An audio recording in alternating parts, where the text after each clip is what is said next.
Listo chicos, veamos ahora la dinámica del debe y el haber. Es una vez más que otra forma u otra estructura de manifestar lo que es la ecuación contable, ¿ok? Pero sin embargo es la más clásica y la más fundamental y la más utilizada hasta el día de hoy. La estructura común es una cuenta T, así se le dice comúnmente en los libros o lo pueden encontrar también en internet. Como podemos observar, se divide nada más en dos partes, ¿no? O en dos estructuras, en el cual toda operación que nosotros registremos o realicemos va a tener que estar acá manifestada tanto en la izquierda como en la derecha. Ustedes dirán, ¿y por qué fundamentales y por qué no solamente en un lado o todo en una solamente columna? Entonces veamos este ejemplo en el cual vemos, nosotros realizamos una compra, ¿ok? Ahora, a simple vista, nosotros no podemos decir yo no sé si esta compra ha aumentado mi activo o es una devolución, ¿no? Y si esos 120 soles son mi ingreso, bueno, en realidad es el pago que yo estoy haciendo. Es por eso que esta es la clave o la base sobre la cual nosotros debemos conocer la cuenta T o la dinámica del debe y el haber. Es por ello que acá les manifiesto de una forma más simple, en realidad, cómo realmente ayuda a diferenciar qué operaciones van en el debe y qué operaciones van en el haber. ¿Ok? En este caso vemos que hemos realizado una compra, ¿no? Y no hemos hecho una devolución, porque cuando hay una devolución, en lugar de aumentar mi debe, aumenta el haber, así de simple. Y por supuesto acá vemos, ¿no? El pago de los 120, acá como que una devolución a favor.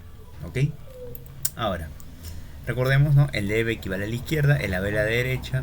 Hay que manifestarlo de varias formas. En este caso, vamos a ver el tema de las perspectivas. A ver, la perspectiva contable es la que le hemos estado hablando desde el inicio. El debe lo vamos a manifestar como el activo y el haber como el pasivo y el patrimonio. ¿Okay? No es que esto sea una ley fundamental y la clave para entenderla a la perfección, pero sí es la base sobre la cual vamos a trabajar y la mejor de todas. Esta es la perspectiva contable. Ahora vamos a ver la perspectiva financiera, la que hemos visto también en la ecuación contable. Que el debe va a equivaler a la inversión y por supuesto el haber a la financiación. ¿Okay? Igual hay operaciones, ¿okay?, en la cual no va a respetar ninguna de estos paradigmas o ni una de estas estructuras. Pero la mayoría de las operaciones y de las que más comúnmente realizan las empresas van a respetar esta estructura. Ahora, ¿cómo funciona esto con el plan contable general empresarial? Porque al final lo que nosotros vamos a registrar, vamos a contabilizar a través de cuentas todas las operaciones. Y comúnmente diríamos, o la contingencia común es dónde va esta compra, dónde va el efectivo, ¿no es cierto? Entonces, de forma práctica, ¿cómo funciona esto? En el debe vamos a registrar comúnmente los aumentos de efectivo, es decir, todo el elemento 1, los aumentos de la mercadería, es decir, el elemento 2, y todo terreno, propiedad, maquinaria, vehículo que compremos en el elemento 3. Todo lo que compremos, o todo efectivo que tengamos, aumenta por el debe. ¿Ok? Antes de hablar del elemento 6, vamos a ver la parte del haber. En el haber, que va a aumentar el elemento 4 y 5. El elemento 4 pasivo y el elemento 5 patrimonio. Ahora acá la contingencia es por supuesto el elemento 6. Pero veamos nuevamente esa estructura. Como podemos observar, acá en el debe va a equivaler al activo y el haber va a equivaler al pasivo y al patrimonio. Como vemos, el activo aumenta con la cuenta, el elemento 1, 2 y 3, el pasivo con el elemento 4 y el patrimonio con el elemento 5. Acá seguimos la lógica. Si el elemento 1 aumenta por la izquierda, es decir, por el debe, ¿ok? ¿Cómo disminuye el elemento 1? Así es, si por la izquierda aumenta, por la derecha disminuye. Es decir, si el elemento 1 aumenta por el debe, va a disminuir en el haber. Es decir, que estas cuentas también van a jugar entre sí. ¿Qué quiere decir esto? Cuando nosotros nos enseñan la dinámica del debe y el haber, como se dice las cuentas, siempre nos dicen que el 1, 2 y 3 sí o sí va a estar en el debe, el 4 y 5 va a estar en el haber, 6 en el debe, 7 en el haber y así, y 8 y 9 ya son otras cuentas.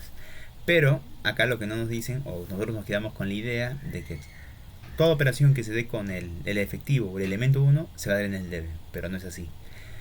Acá lo que quiero es que entiendan que y no lo mencioné, pero el punto de vista de acá es todo lo que aumente, o sea, esta es una perspectiva de aumento, ¿ok? O de acumulación.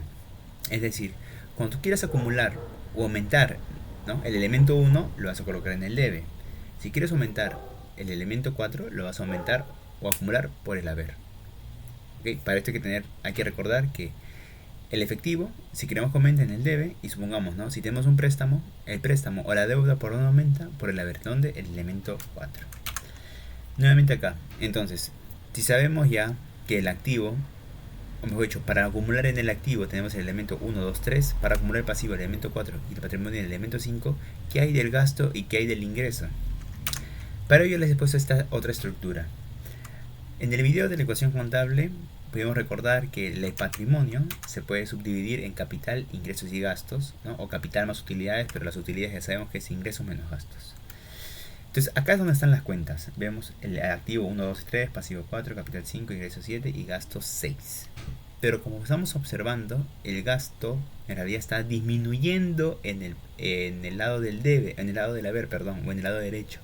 Y nosotros sabemos que la mayoría de las cuentas, ¿no?, la estamos registrando por acumulación, es decir, por aumento, ¿no? ¿O acaso estamos poniendo el activo en la derecha? No, pues no. Entonces, lo que vamos a hacer es, este gasto que está acá disminuyendo en el 6, si nosotros queremos acumular el gasto total, o sea, pero lo que estamos realmente gastando y no queremos hacer el match todavía, ¿ok? Porque eso lo vamos a hacer más adelante.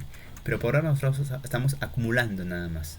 Si nosotros vemos bien en esta parte de acá, si nosotros ponemos todo en el haber, o sea, tanto los ingresos como los gastos, de forma incorrecta estaríamos haciendo una resta, ¿ok? Así no funciona. Entonces, como esta es una ecuación, al final esto responde a una expresión matemática o a la ecuación contable, esto es simple. Lo único que hacemos es, como acá estaba restando el gasto, ¿cómo hacemos para registrar los aumentos del gasto? Lo único que hacemos es pasar el elemento 6 a la izquierda en lugar de tenerlo a la derecha. Es así que si vemos acá, o si vemos en el plan contable, tanto el elemento 1, 2, 3 y 6 van en el debe. Porque es normal que ustedes o cualquiera se pregunte, si en el elemento 1 yo acumulo o sea, el efectivo que me da dinero, ¿no? El efectivo, la mercadería que yo lo puedo vender, las propiedades que yo puedo venderlo, generar, o hacer que me generen rentabilidad, ¿por qué el 6, que es un gasto, lo tengo que poner en el debe si al contrario, en vez de aumentar me está disminuyendo?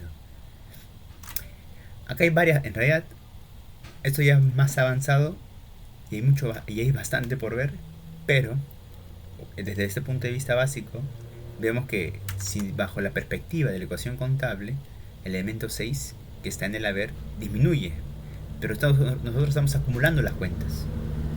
Por lo tanto, para que acumule el elemento 6 tenemos que pasarlo al debe, ¿ok? Por ello. Pero también hay otro punto de vista, y ese que lo vamos a ver después, que al final, si yo quiero generar rentabilidad, ¿no es cierto? Imaginemos, tú tienes tu empresa, pero tu empresa no funciona sin qué, sin personas, ¿o no? Entonces necesitas sí o sí un vendedor, un encargado de la contabilidad, un gerente, limpieza, el tema de que se encargue de los clientes, no sé, un administrador y X personal. Sin tu personal, la empresa no puede rendir, ¿no es cierto? Entonces tú mismo puedes decir, entonces mi personal también me genera, o sea, un rendimiento, ¿no?, a futuro, ¿no? Y esto lo vemos a través del gasto, porque tú gastas, o sea, tienes gastos de personal, asimismo para que tu máquina se mantenga, ¿no?, y te genere rentabilidad. ¿Qué requieres? De mantenimiento de esa propiedad, de esa maquinaria, ¿no? Entonces este gasto realmente te genera a ti a futuro beneficios. Por lo tanto, o sea, desde ese punto de vista, quiero que entiendan por qué este gasto también forma parte de el debe, ¿ok? Porque te genera hasta cierto punto, o desde otro punto de vista, una rentabilidad a futuro, por supuesto, ¿no? ¿Ok? Entonces, por este video lo vamos a dejar acá. Nos vemos en el próximo video, muchachos.